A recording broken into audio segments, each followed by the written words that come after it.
Salve, salve nação corintiana, tudo bem com vocês?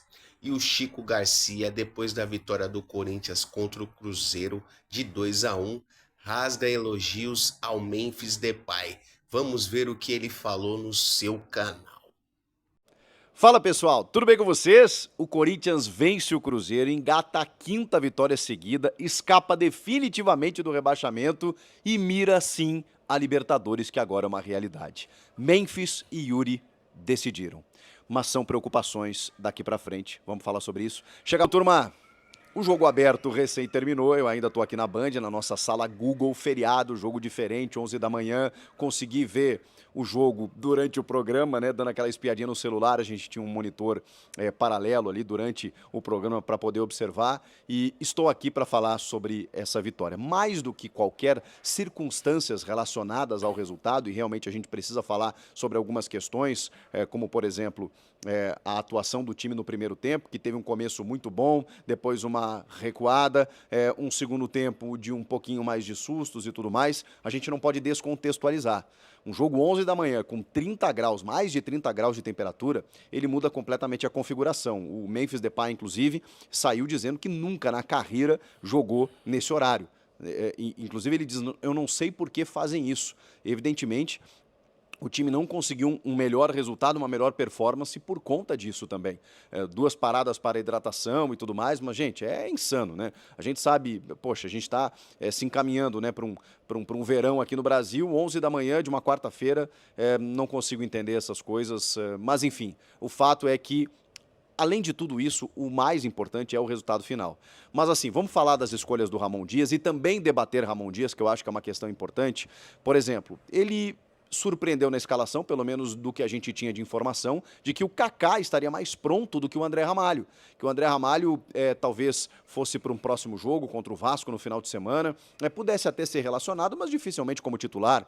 O Kaká sim poderia aparecer, ele estava com dificuldades na defesa, né, exatamente por conta da lesão desses dois, e voltando de lesão, o Félix Torres com a seleção equatoriana, então o Gustavo Henrique, qual parceiro ele teria? E o André Ramalho foi o titular. E acho que fez uma boa partida, né? Não só pela assistência que ele dá para o gol do Yuri Alberto, mas o André Ramalho é um jogador que aos pouquinhos está readquirindo, né, a sua melhor forma, né, parecido com aquela que ele chegou no Corinthians, né, muito bem dominante, especialmente numa linha de três.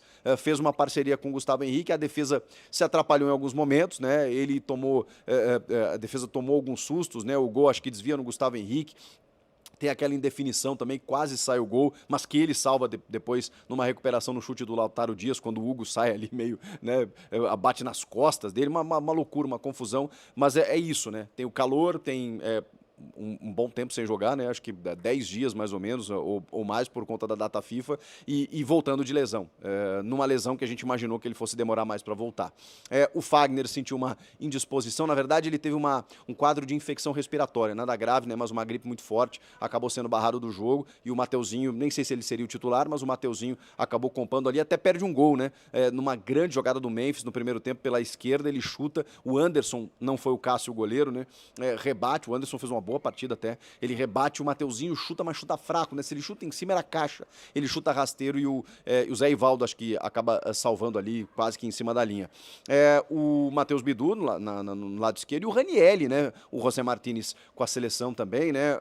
O Charles acabou perdendo um pouco de espaços, entrou no segundo tempo no lugar do Carrilho, mas aí você tem o Ranielli e aí aqueles dois vértices de um losango, né? Ele abre com o Ranielli, Breno Bidon, pela esquerda, André Carrilho pela direita e o Rodrigo Garro na ponta desse losango, com o Memphis e o Yuri alternando lá na frente. O Memphis fez um partidaço, mesmo com a questão física atrapalhando no segundo tempo, mesmo com o time baixando o seu ritmo, ele esteve próximo do gol em várias oportunidades.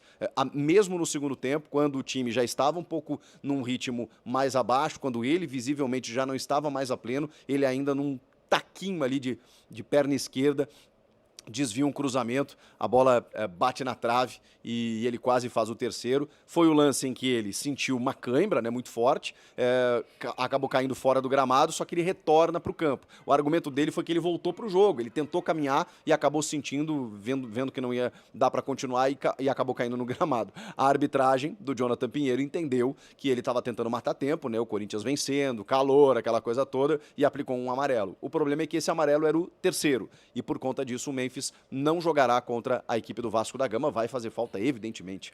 Se a gente pode dizer que há uma virada de chave do Corinthians na temporada, no Campeonato Brasileiro, na temporada, né, porque o Corinthians não consegue mais êxito nas Copas, não é por culpa dele, pelo contrário, ele fez a sua parte, é por conta da chegada de Memphis Depay. Claro que a janela foi muito boa, claro que o Yuri cresceu, mas cresceu muito por conta da chegada do Memphis, o Rodrigo Garro também cresceu por conta da chegada do Memphis, então ele, além de entregar aquilo que lhe cabe, com gols e assistências, o Memphis também potencializou os jogadores à sua volta. Então é significativa a entrada do holandês. Gol custa caro, bom jogador custa caro, mas ele foi determinante. A chegada do Memphis Depay foi determinante para que o Corinthians renascesse na temporada, renascesse no ano. O Corinthians é outro. A gente estava falando de um Corinthians disputando para não ser rebaixado. E isso já não existe mais no horizonte corintiano. O Corinthians, aos 44 pontos, eliminou completamente o risco de rebaixamento. Completamente. Inclusive, nesse momento, até a rodada passada, a nota de corte era 44. Então, acabou. Acabou e o Corinthians ainda tem jogos a fazer, tem mais 4 partidas. O Corinthians não será mais rebaixado e, pelo contrário, hoje ocupa a nona colocação. Está a 3 pontos do 7º colocado, que é justamente o Cruzeiro, adversário que o Corinthians venceu hoje. Então dá para pensar muito numa outra situação. O G4 é impossível, ou G6, mesmo G6, porque aquele pelotão se distanciou, mas a partir da 7ª colocação, em que o Corinthians está a 3 pontos, e isso hoje daria uma vaga na pré-Libertadores, estamos falando sim de uma realidade. E estar na pré-Libertadores significa também estar na Copa do Brasil. E mais do que isso, se tudo der errado, o Corinthians praticamente se garante numa Copa Sul-Americana, o que lhe dá calendário para a temporada que vem. Porque a gente até, em algum momento, chegou a pensar que o Corinthians ia disputar apenas o Brasileirão e o Paulista, como a temporada do Santos foi em 2024, que seria terrível, porque você perde prestígio, você perde capacidade de receita, né, de movimentar o torcedor. Vejam só esse ano, né, com todas as dificuldades, como foi bom. O Corinthians, a cada 3 dias, tinha uma decisão. Isso movimenta tudo, né? E fez, inclusive, com que o Corinthians fosse ao mercado, contratasse mais, motivasse mais o torcedor, mesmo com todas as dificuldades.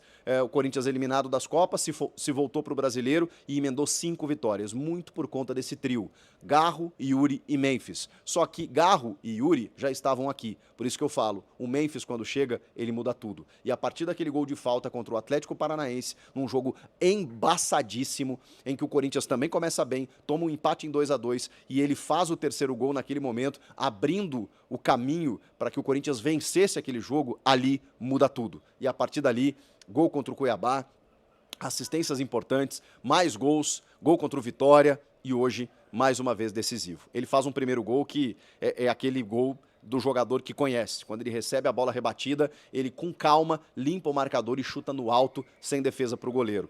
Como eu disse, já tinha perdido uma chance em que o Anderson defende, depois tem um lance em que o Breno Bidon recebe dentro da área, acho que o Bidon foi mal na definição do lance, porque ali ou você chuta ou você cruza, ele não fez nenhuma coisa nem outra, a bola veio mascada pro Memphis, que se enrolou com a bola, mas ele teria feito mais gols. Ele sempre esteve próximo de fazer mais gols do que o que ele acabou fazendo. O segundo gol é uma arrancada do André Ramalho, que serve o Yuri Alberto, que está iluminado, 27º gol dele no campeonato, está a 3 gols de alcançar o Pedro na artilharia máxima do Brasil. Ele chuta com desvio, né, e acaba matando o goleiro Anderson, 2-0 para o Corinthians. Um Corinthians que começou pressionando alto, num ritmo muito intenso, um Cruzeiro assustado, atabalhoado, desorganizado, reservas, é verdade, né, o misto, muitos jogadores mesclados, tem uma decisão da Sul-Americana no fim de semana, mas o Corinthians se aproveitou disso, fez uma blitz no começo do jogo, fez 2-0 e poderia ter feito mais. Só que aí aconteceu o que aconteceu no jogo contra o Atlético Paranaense. Também por conta do calor, pelas circunstâncias, mas aconteceu algo que não pode acontecer.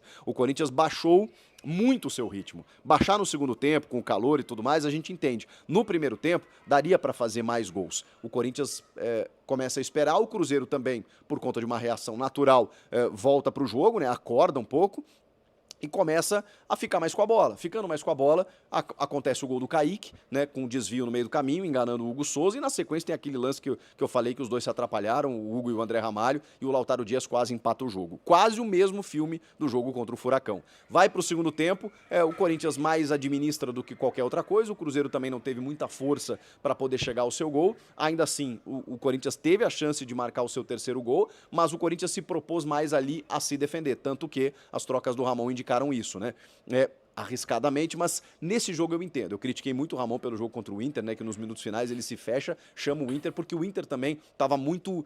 A fase do Inter era diferente. Então você trazer o Inter para o seu campo era arriscado demais. Nesse caso, o Cruzeiro não estava dando mostras de que podia fazer alguma coisa nesse sentido. E aí o Ramon optou. Né, colocou o Charles, colocou o Alex Santana, tirou o Bidon, botou o Coronado para ter um pouquinho de condução de bola ali num contra-ataque de tentar alguma coisa.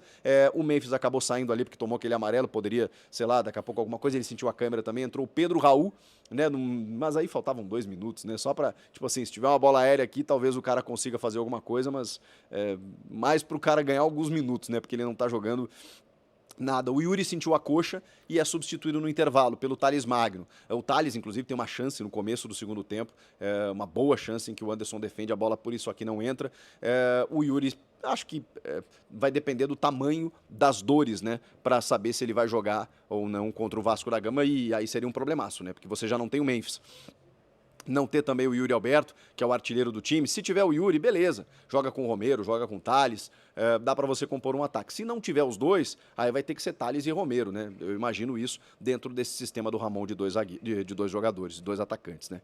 Enfim, 5ª vitória seguida, fantástica, com todos esses cenários, circunstâncias, alterações que eu falei aqui, de como o jogo se desenrolou. Nada disso é mais importante do que o resultado, que é evidentemente soberano. Ele sempre é, mas nesse momento da temporada, sabe, de verdade, é muito pouco a gente ficar, claro que é o nosso papel, né, a gente tem que analisar de que forma as equipes chegam ao resultado, mas de verdade, o que vale mais é você olhar hoje para a tabela de classificação e ver o Corinthians na primeira página, é ver o Corinthians livre de um rebaixamento, é ver um Corinthians com possibilidade de um calendário na temporada seguinte. É isso que importa, é isso que importa. O Corinthians renasceu, o Corinthians olha para frente, o Corinthians olha para cima, o Corinthians hoje tem uma outra perspectiva, um outro horizonte. De um 2025 em que vai contratar ainda mais jogadores, em que pode ter um calendário muito melhor do que se imaginava, e se alguém imagina que esse time vai brigar para não cair, é evidente que não, porque não era esse time que construiu um início de campanha muito ruim. Quando esse time se reforça e as coisas, né, se acomodam, você vê que é um time que pode brigar por coisas maiores. É que não dá tempo de brigar por coisas maiores ainda. Então, o limite ficou na pré-Libertadores. Mas tá bom, já é melhor do que encomenda, dentro de um recorte menor aí. A gente tem 15 jogos do retorno e a campanha é de G5. São 25 pontos. 25 pontos em 15 jogos. É uma campanha de G5 que o Corinthians tem nesse retorno do Campeonato Brasileiro e do primeiro turno é numa campanha de Z4. Então mudou muito e pode mudar ainda mais para a temporada que vem. Agora, se vai ser com o Ramon Dias, se não vai ser, eu não sei. Tudo indica que não, e eu não posso ser incoerente aqui. O Ramon Dias está cumprindo o seu objetivo, isso é inegável. E eu sei que o torcedor, tem muito torcedor já abraçando a ideia da permanência do Ramon. Eu, de verdade, se o Ramon ficar, tá tudo certo. Acho que ele mereceu pelo todo, né? Pelo resultado final. Ele vai ter merecido se ele permanecer. Não é a informação que eu tenho. A informação que eu tenho é que o Corinthians já está olhando o mercado porque entende que quando precisar de uma decisão, quando precisar tirar algo mais de um time que se fortaleceu, entende que precisa. Internamente, o Corinthians entende que precisa de um treinador com mais estofo, com mais possibilidades. E aí, obviamente, eu buscaria um Luiz Castro, um Sérgio Conceição, um treinador nesse nível, nesse quilate. Claro, né, se você for se voltar para outros técnicos mais possíveis e que talvez sejam inferiores ao Ramon, beleza, mantenha o trabalho. Acho que seria o ideal, inclusive. Agora, se você conseguir subir de patamar, olhar mais para frente, olhar mais para cima, aí eu faria a troca e o Corinthians está pensando dessa maneira. Mas eu queria perguntar para você, tá convencendo essa reta final de que o Ramon e o Emiliano tenham que permanecer? E aí, nação, qual a opinião de vocês do que o Chico Garcia trouxe aí, referente às informações do Corinthians e sobre o jogo também? Bom, a minha opinião é que o Ramon Dias tem que sair do Corinthians mesmo.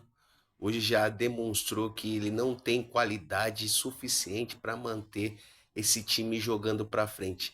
Deixa aí as suas opiniões aqui nos comentários, beleza? Um grande abraço para vocês e vai Corinthians!